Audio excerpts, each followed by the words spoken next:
She was only 21, full of dreams. Hours after posting a joyful video, she was brutally murdered by the man who claimed to love her. The most chilling part, he says a voice told him to do it. This isn't just a crime, it's a psychological descent, a failed system, and a life stolen too soon. Stick around. But what really happened in that house is worse than anyone imagined. The crime scene, what they found that day. Waller County, Texas, January 2023. Just days after New Year's, a call came through that chilled the blood. What started as a quiet afternoon quickly spiraled into one of the most harrowing days this small American town had ever faced. A neighbor, clearly rattled, rang up the sheriff's department. You could hear the tremble in his voice, struggling to get the words out. Eventually, he stammered, "I don't know everything, but my son's wife is dead." That woman was Anggy Diaz, just 21 years old. Only 3 months earlier, she'd married Jared Dicus. Their wedding snaps showed them beaming, young, in love, full of promise. But less than 90 days later, those dreams had come crashing down, snuffed out in the most brutal fashion imaginable. The young couple lived in a small house just behind Jared's parents' place. On January 11th, his mum and dad popped over to check in. What they found inside, no one should ever have to see. Anggy was lying there, still, unrecognizable, her head gone.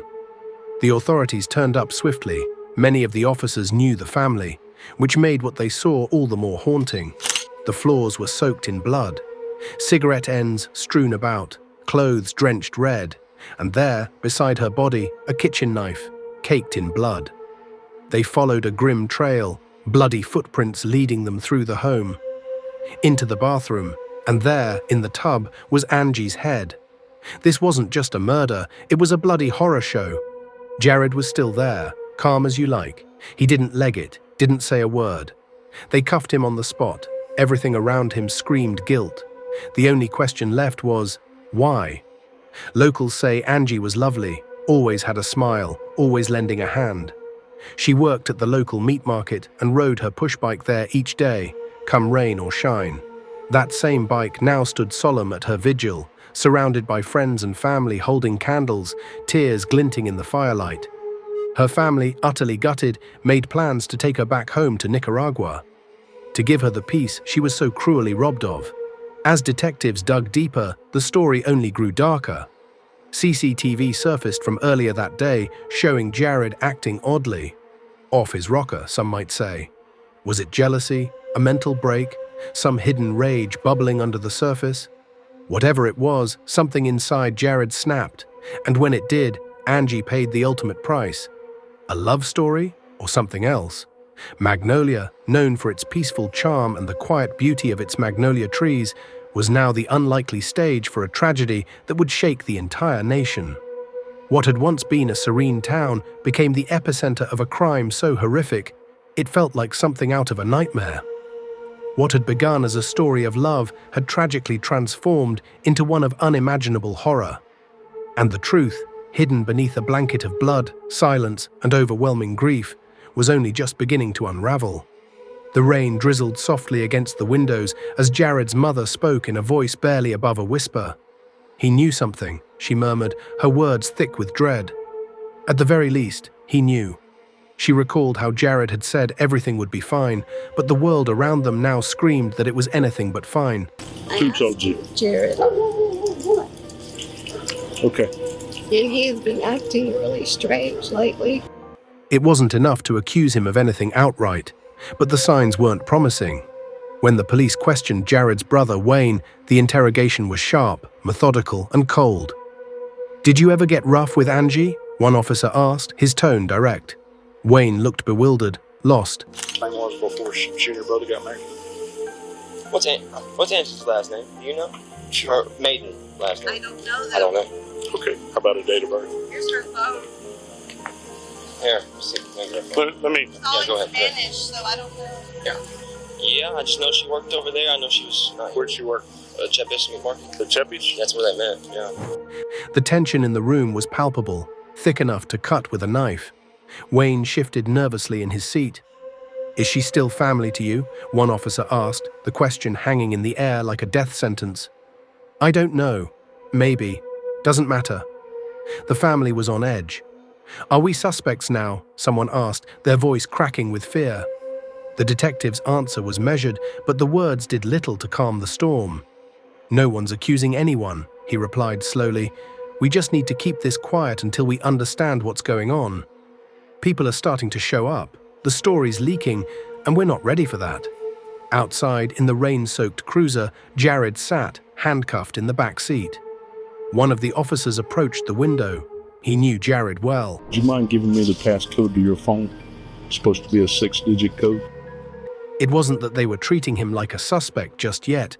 They were only trying to get information, something to confirm Angie's identity, perhaps her birthday.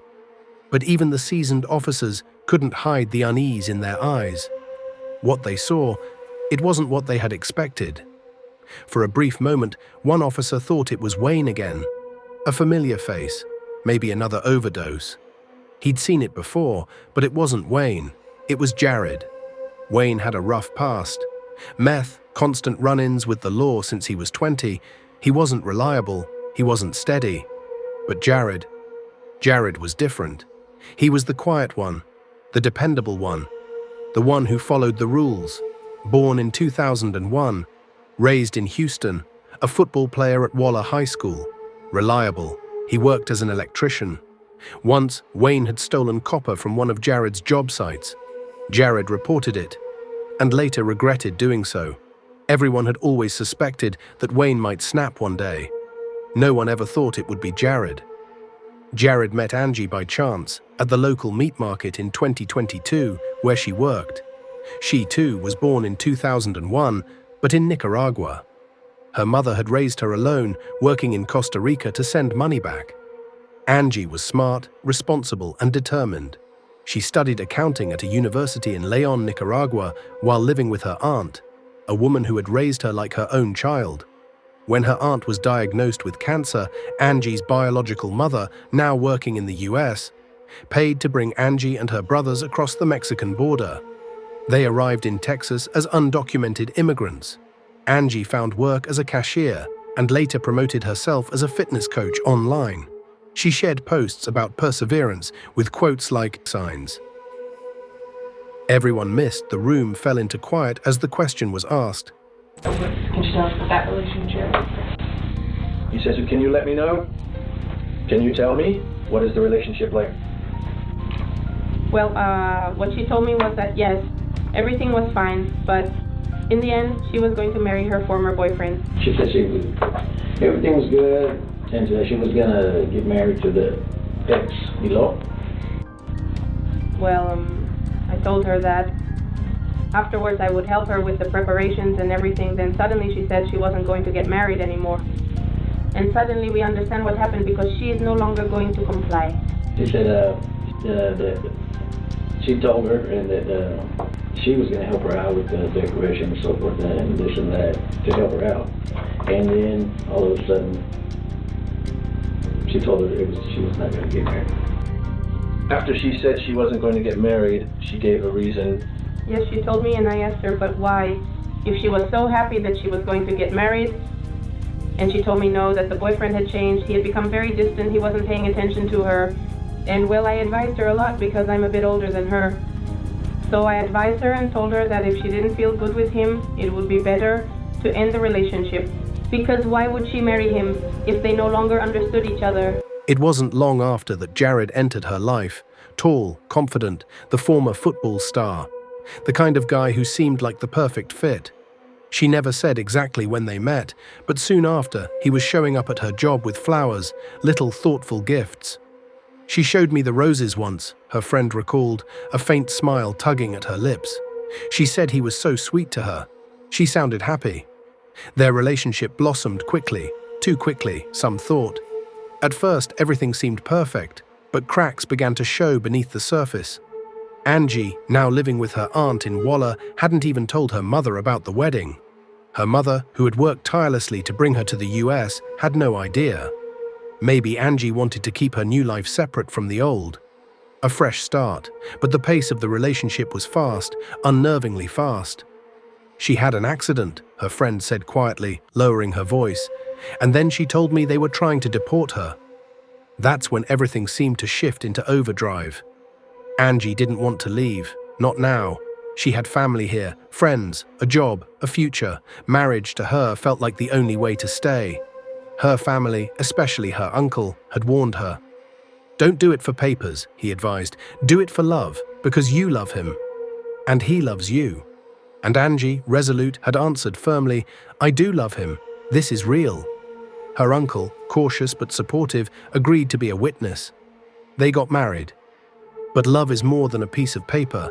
Some things can't be written down or signed away. When Anggy brought Jared around her Spanish-speaking friends, things felt awkward. He didn't understand them. They didn't connect with him. Language wasn't the only barrier. Something felt off. The picture-perfect social media posts kept coming. Smiling faces, captions filled with hearts. But behind those filters, something darker was taking root, and no one saw it coming. Not until it was too late. At first, the signs were so subtle, so small, I didn't even notice them. But in hindsight, especially after talking with my husband, everything began to make sense. That night, I brought beers to share with everyone. Jared was drinking but seemed tense. We were all Hispanic, speaking in Spanish, and he only understood English. I could tell he felt left out. His frustration simmered, especially when Anggy had to keep translating for him. They had given him a nickname, Rojo, meaning red in Spanish due to his hair. But instead of laughing along, he kept to himself. He barely joined the conversations and often left early, his mood clearly soured. He didn't understand the language, and over time it seemed like he no longer felt connected to his wife or her circle.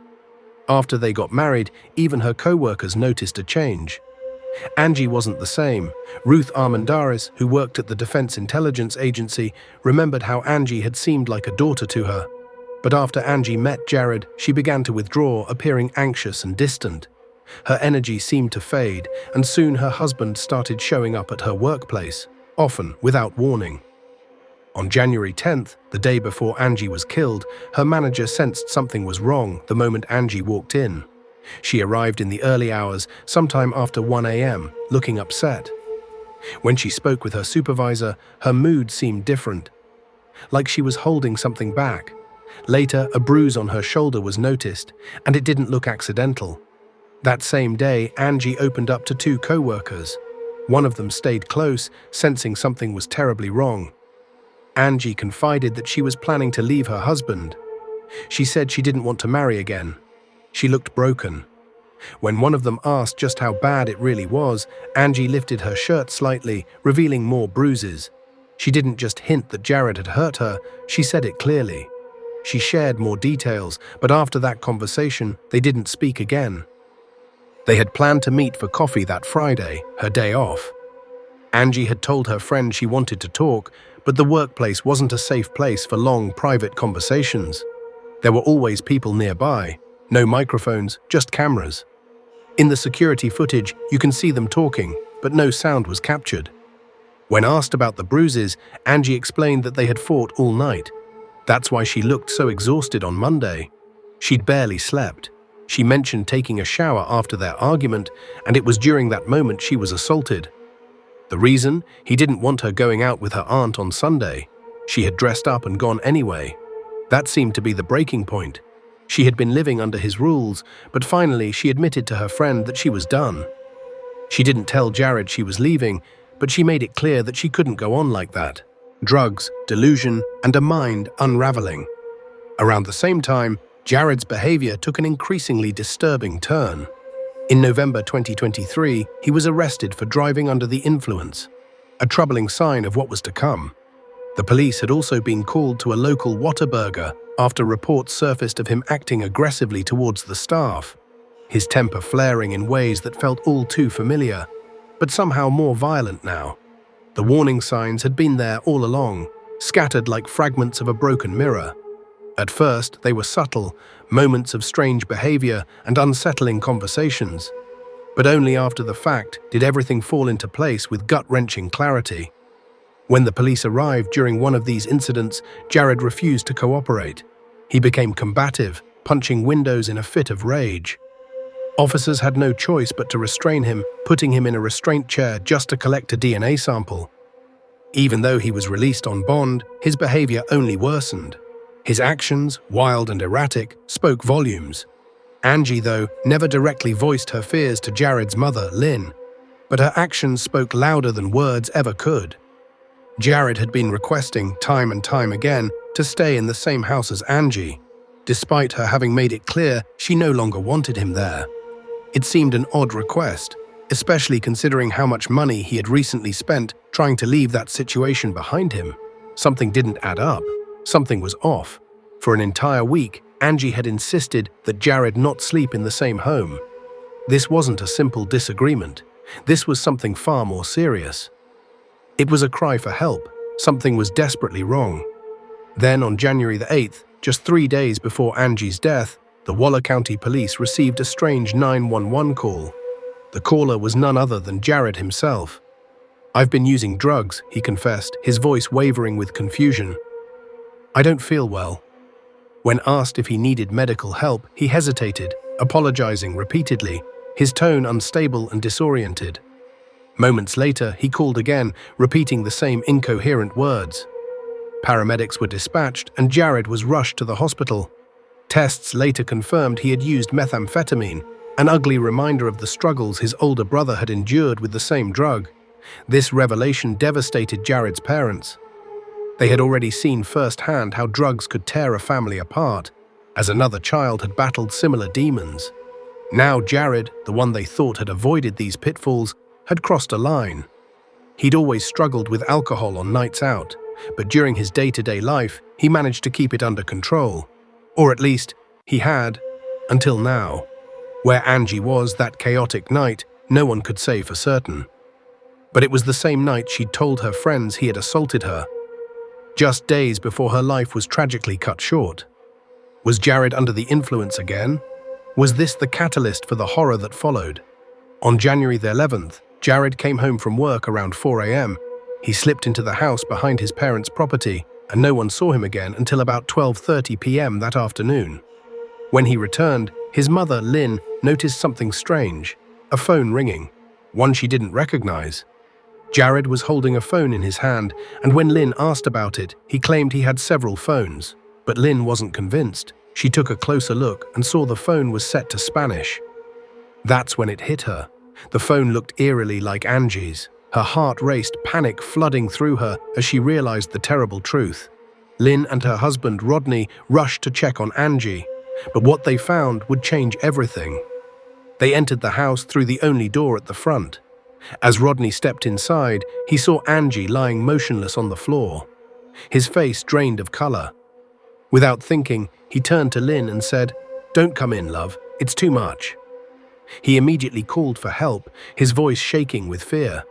Meanwhile, Jared, still in the room, was nearby, crying, though whether from grief or something else, no one could tell. Anggy was gone. She had been murdered.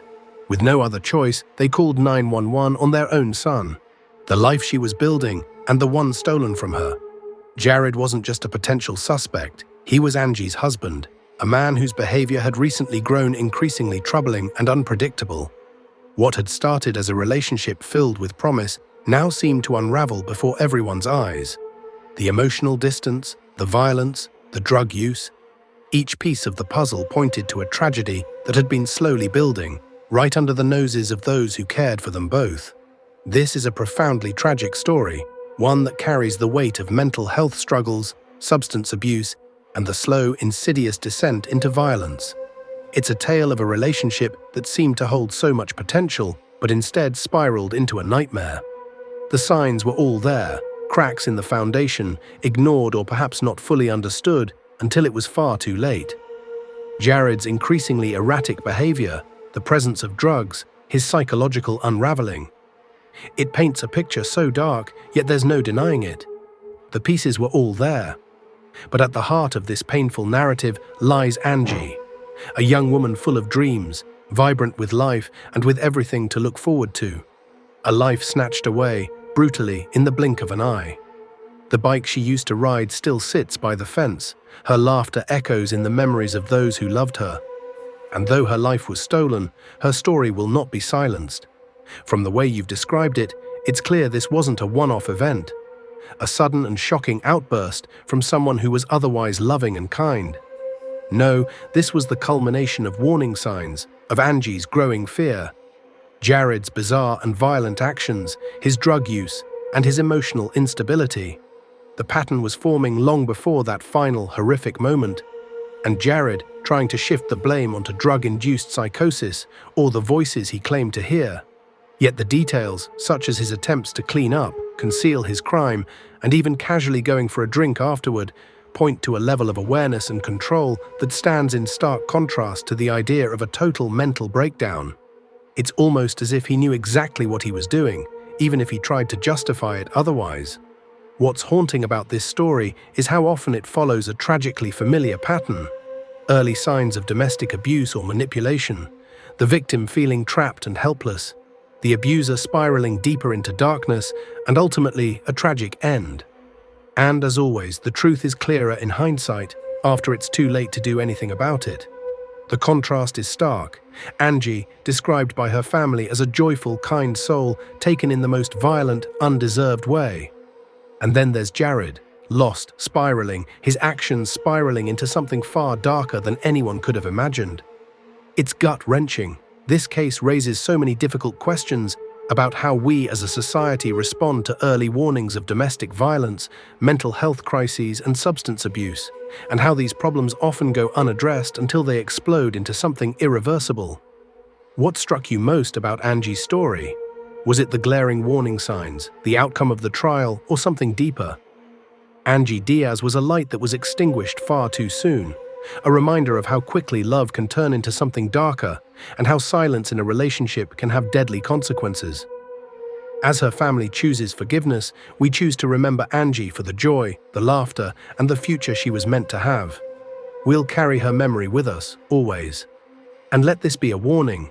The quietest cries for help are often the loudest.